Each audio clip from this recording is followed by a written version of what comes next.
November 1922. In the Valley of the Kings, an untouched tomb ended an archaeological drought and launched a century of speculation about a boy pharaoh's death. Some blamed murder, others suspected a chariot crash, but for decades every theory collapsed under a lack of proof. Only a radical experiment, extracting DNA from royal mummies 3,300 years old, could expose Tutankhamun's forbidden family secret.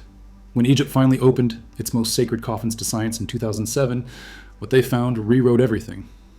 The true genetic story of the boy king's origins and demise starts with the evidence no tomb could hide. Tutankhamun's rule began in the shadow of a revolution and ended before he reached adulthood. He wore the double crown of Egypt for just 10 years, dying around 1324 BCE at about 19 years old.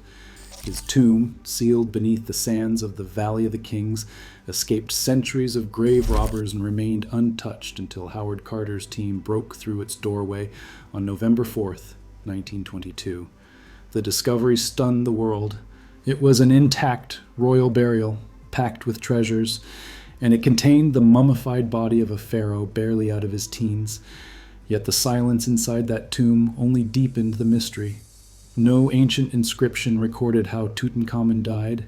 His body showed no obvious wounds. Within months of Carter's find, rumors raced across newspapers and lecture halls. Some claimed he was murdered, struck down by a blow to the head, poisoned by rivals, or killed in a palace plot. Others pointed to a chariot accident, suggesting shattered ribs or a crushed chest as evidence of a fatal crash. Still more blamed illness, from malaria to bone disease. Each theory rose and fell with every new examination of the fragile remains. For decades, every investigation hit a wall. X-rays and early autopsies produced conflicting results. No ancient medical texts survived to clarify the cause. Even the famous curse associated with the tomb distracted from the real puzzle. How did Egypt's boy king meet his end?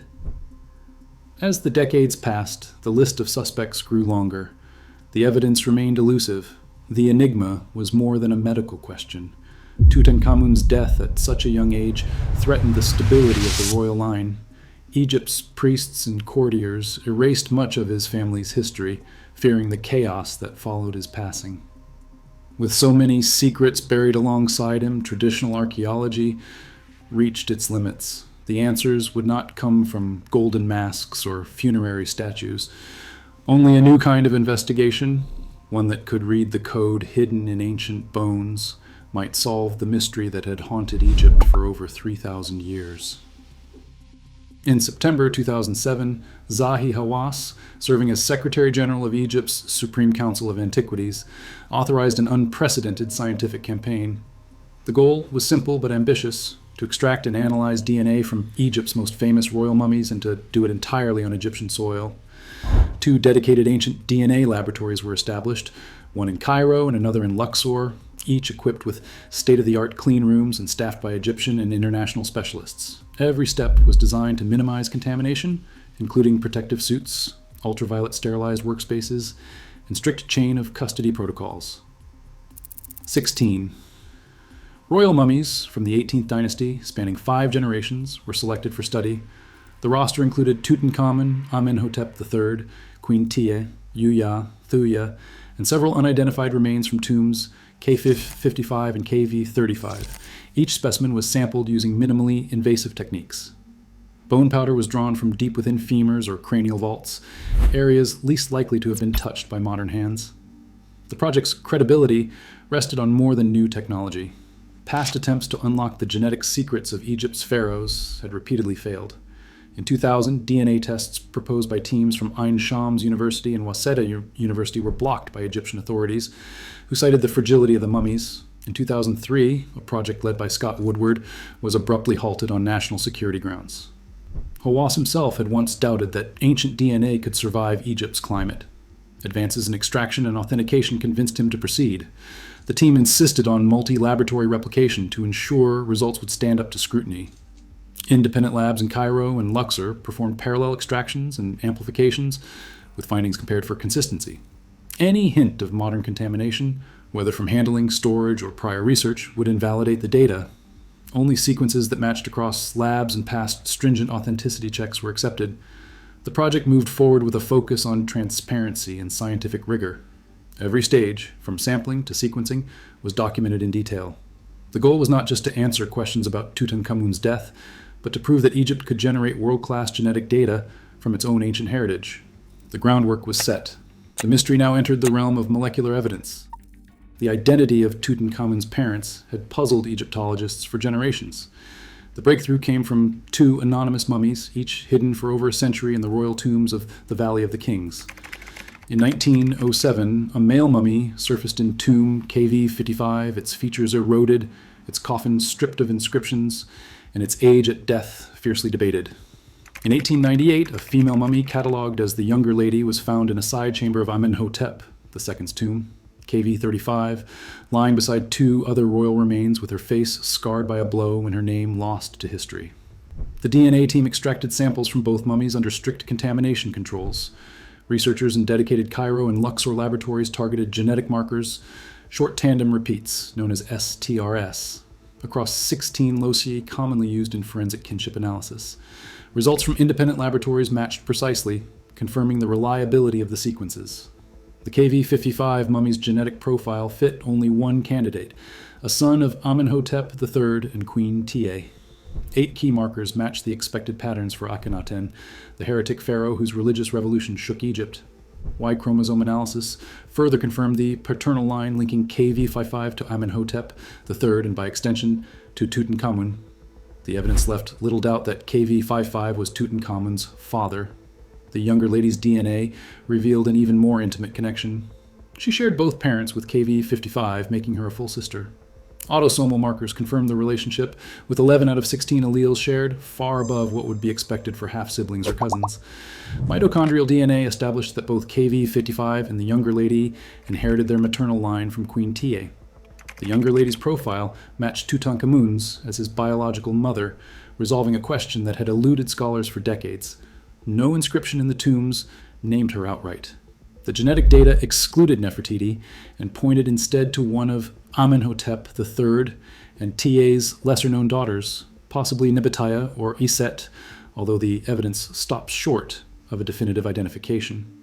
What is certain is that Tutankhamun was born to a brother and a sister, a union designed to preserve the divine bloodline at the heart of Egypt's royal ideology. Allele counts showed a pattern of multi-generational inbreeding, with Tutankhamun sharing elevated numbers of genetic markers with his grandparents as well. The family tree, reconstructed from the DNA, traced 5 generations of royal descent, but also revealed the cost of keeping power within a single bloodline. The forbidden secret was now written in the king's own genes. CT scans of Tutankhamun's remains revealed a body marked by chronic disease and injury. His left foot was twisted inward, a condition known as talipes equinovarus, and commonly called club foot. The deformity was severe enough to cause a pronounced limp.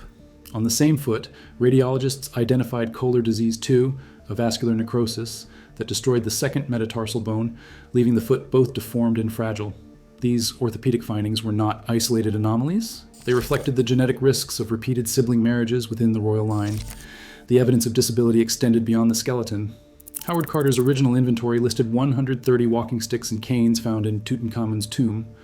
Many showed clear signs of wear, with polished handles and worn tips. Some were fitted with arm supports, designed for daily use by someone struggling to walk, not for ceremony.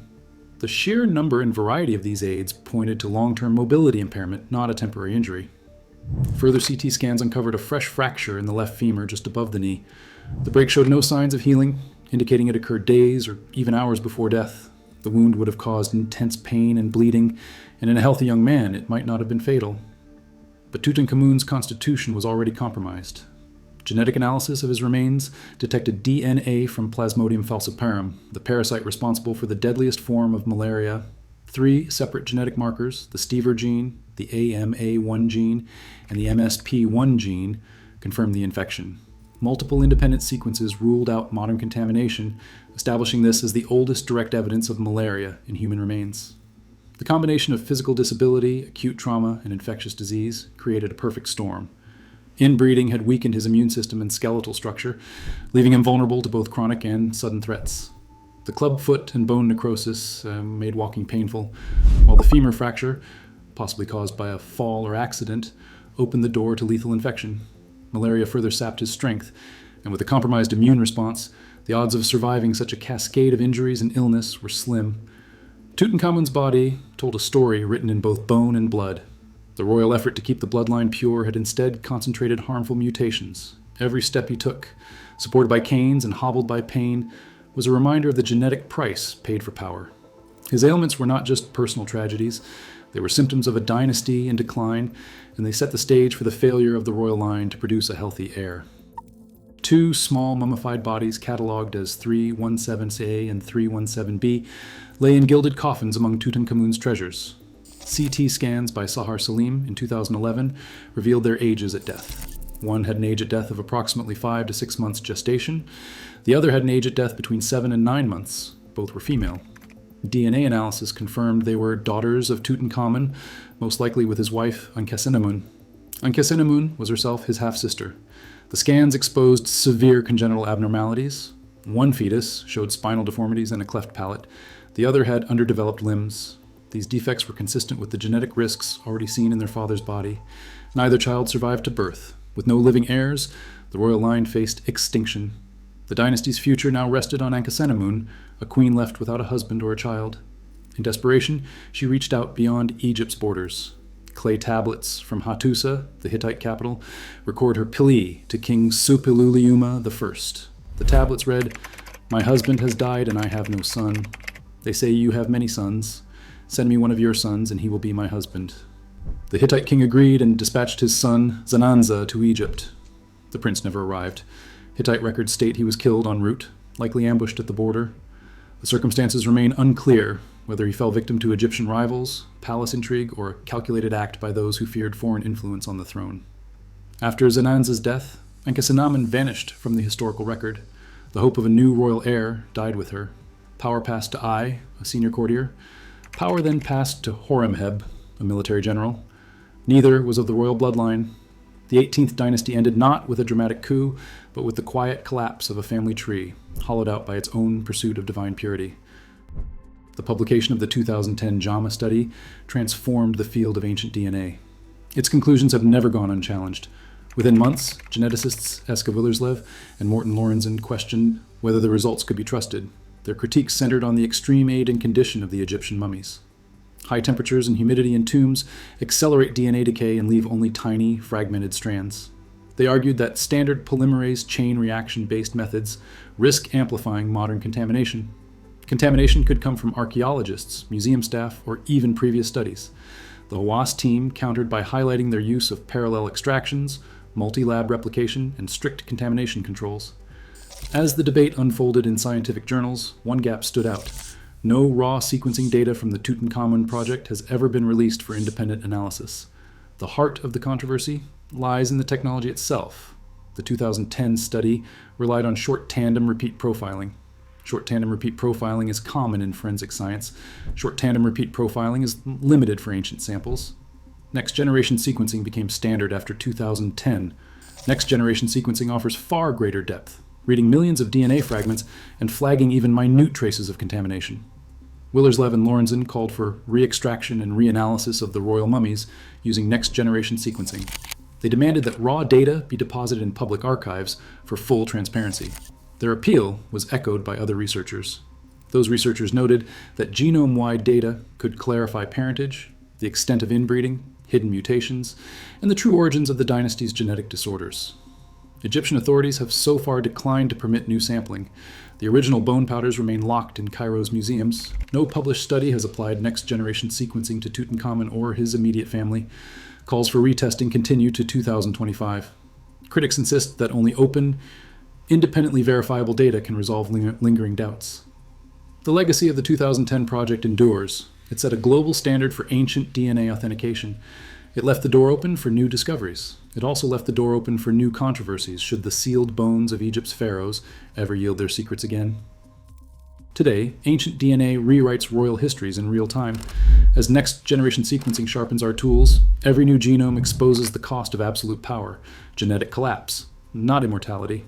Tutankhamun's downfall warns us that even the mightiest dynasties are vulnerable to the unseen consequences of their choices.